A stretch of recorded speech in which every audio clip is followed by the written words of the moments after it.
Hello friends, Liz here. Today I want to share with you my process on how to create this beautiful pop-up card. I will be using mostly Altenew products, but you are welcome to substitute with whatever you have in your crafty stash. For my florals, I have selected the crocus layering die set, the craft a flower tulips. We will also need the party banner and the pocket banner dies, the Scandinavian tag die set, the fancy hello die set. For inks, we'll need Firefly, Shadow Creek, Lagoon, Purple Wine, Andromeda, Ultraviolet, Fresh Lemon, Honey Drizzle, Snapdragon, Marigold, a variety of ink blending brushes. We also need a silicone mat, a strip of acetate, pink cardstock. I'm using blush from Red Sunset collection, metallic gold cardstock, your favorite ink blending white cardstock, a piece of lightweight color paper for the liner and the belly band, light green cardstock for my foliage, and heavyweight cardstock for the card base pieces.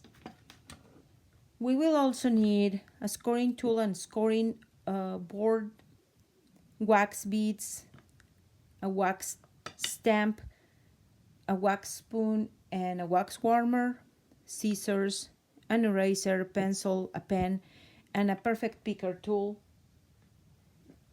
I will also need liquid glue and double-sided sticky tape, a ruler, your die cutting machine, and I think that's it. Let's get crafty. Die cut at least 2 of the different tulips using blush cardstock. Using your preferred ink blending white cardstock, die cut all the pieces to create the croquis. Using the green cardstock, die cut several pieces of foliage for both types of flower. Die cut 1 patty banner and 2 pocket banners out of heavyweight cardstock. Die cut 1 pocket banner out of lightweight paper. This is the liner for your envelope. And die cut your tag and your choice for the pocket. Cut 2 rectangles measuring 3 by 2 inches. Label one as spring A and the second one as spring B. Cut a 3 by 4 rectangle and label it as spring C.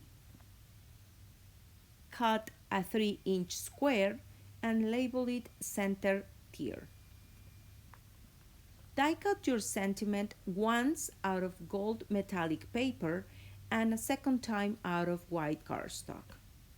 It's time to add color to our die cuts. Begin by applying purple wine to the tulip pieces. One important thing to consider when applying layers of color is that on application, dye inks are darker than when the ink dries on your paper. When ink blending, it is good practice to first distribute the ink through the bristles of your brush by pushing them against the sticky mat. Start your color application from the edge that will be the darkest. For this flower, it will be the base of the petals. And then gradually tint the rest of the die cut as you move upward. Since this is the tulip's base piece, I will add a couple of layers of color before letting it dry. For the croquis, I am trying to recreate the tricolor species. I will start by applying Andromeda to the tip of each petal, then apply ultraviolet from the tip to about 1/3 of the length, followed by an application of fresh lemon from the base of the petal towards the center, only covering the third of its length at the base. Leaving a gap without color in the center of each petal creates that striking highlight you see in the snow crocus variety. Then apply a little bit of honey drizzle, starting at the base of each petal, moving towards the center. Be careful to stop before you reach the edge of your previous color, as this helps create depth. For the bud, I will apply the same colors, but this time I will create a more pronounced diagonal. You see here my gap this time is a little narrower, but that's perfectly fine. For the leaves, I will apply Firefly first to the entire die cut. Then I will apply Shadow Creek to the base and tip of each leaf. I will apply Lagoon to the shadow sections only. And finally, I will come back and apply Firefly over the entire die cut to help smooth the color blend. The next portion of the video is on fast motion. You will see me apply 2 additional shades of yellow to create a deeper color in the centers. I also applied Snapdragon and Marigold inks to the stamens and stigmas. I applied Andromeda and Ultraviolet to the purple sections. For the second layer of the tulips, I applied less purple wine and left the highlights pink. For the leaves, I used Firefly, Shadow Creek, and Lagoon. It's time to grab your layering guides. Did you know that Altenew has a wonderful system under layering dies called the keyhole system? It makes it much easier to assemble your projects. If you haven't already, I encourage you to check it out. Let's begin the assembly of the envelope. Before adhering the liner to the back, first trim around following the pierced line. Glue to the back piece and allow it to dry. Instead of the liner, you could letterpress, stencil, or dry emboss the back piece before putting your envelope together. To create a gift card holder or a note holder, we are going to assemble the tag. First, fold and burnish the scored lines for the pocket. Adhere a piece of matching lining paper to the back side of the pocket, being careful not to allow the glue to ooze through the openings or to the sides. While I allowed this to dry, I placed a heavy stamping block on top of the pocket while I was attaching the other part of the tag. This piece goes center to the back side of the back piece.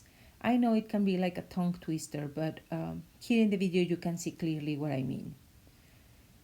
Finish by attaching the pocket and allow it to dry. I am a big fan of creating my own floral peaks.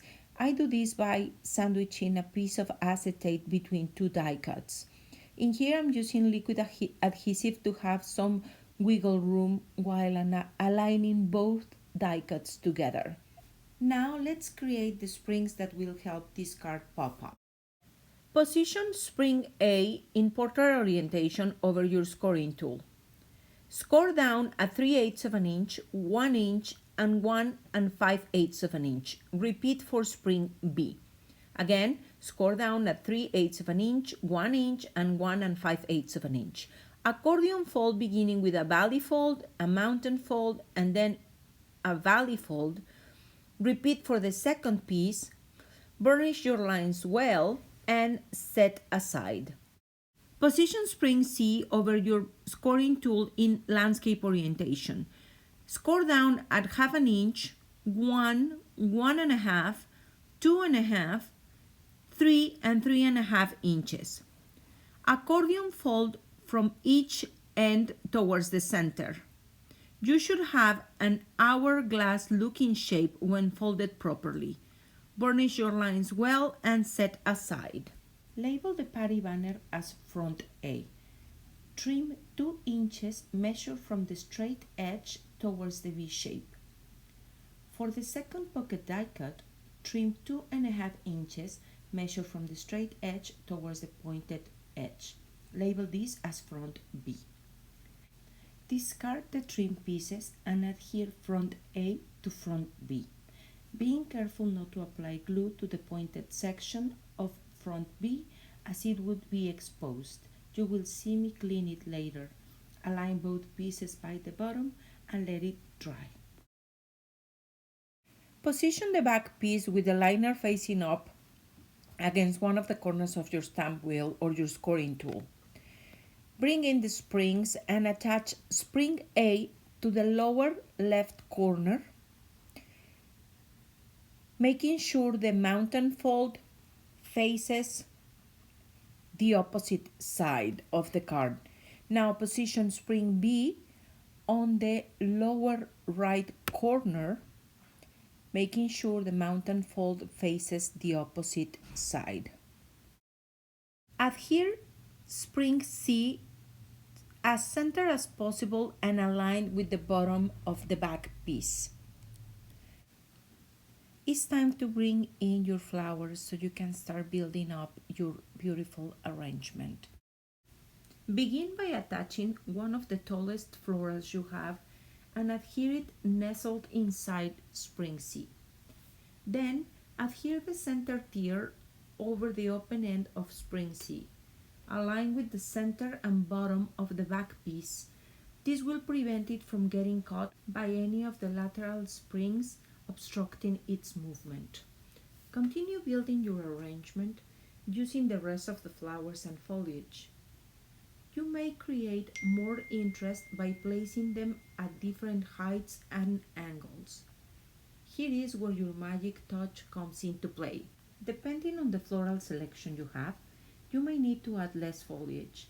Just remember to save your favorite bloom for the front of the card. I attached the tallest flowers, in this case the tulips, to the back piece a bit askew to break the symmetry of the design. Adhere the floral pit to the back of the center tier or to the back piece using double-sided adhesive. Adhere the front of the envelope to both lateral springs, being careful not to allow any glue to ooze as it may obstruct the movement of the springs when it dries. Attach the last flower to the front of the envelope, and if you decided to add an extra sentiment, it's time to glue it in place. There you have it, friends. A beautiful paper bouquet. I think anyone would be happy to receive this, don't you think? Please let me know in the comments below what flowers will you use for yours. I couldn't resist using this lovely wax stamp I recently bought from Altenew. It is easy to assemble and use. Just pour the melted wax over a silicone mat. I tried to get all the wax off the spoon using a tiny silicone spatula. Position the stamp over the wax and let it set. While the spoon is still warm, using a paper towel, I removed any leftover wax so the spoon is ready to be used next time. To add an extra touch of color, I used an oil-based paint marker. To create the belly band, I used a 9.5 by 1 inch strip of lightweight paper. I chose to use the same one I used for the liner of the envelope. I positioned the card on top of the band and pushed it down as flat as possible while I folded the sides of the band. I applied double-sided adhesive tape to the back of the seal before attaching it to the band. So, what do you think? Which one looks best, with or without the band? Don't forget to let me know in the comments. Until next time, stay crafty!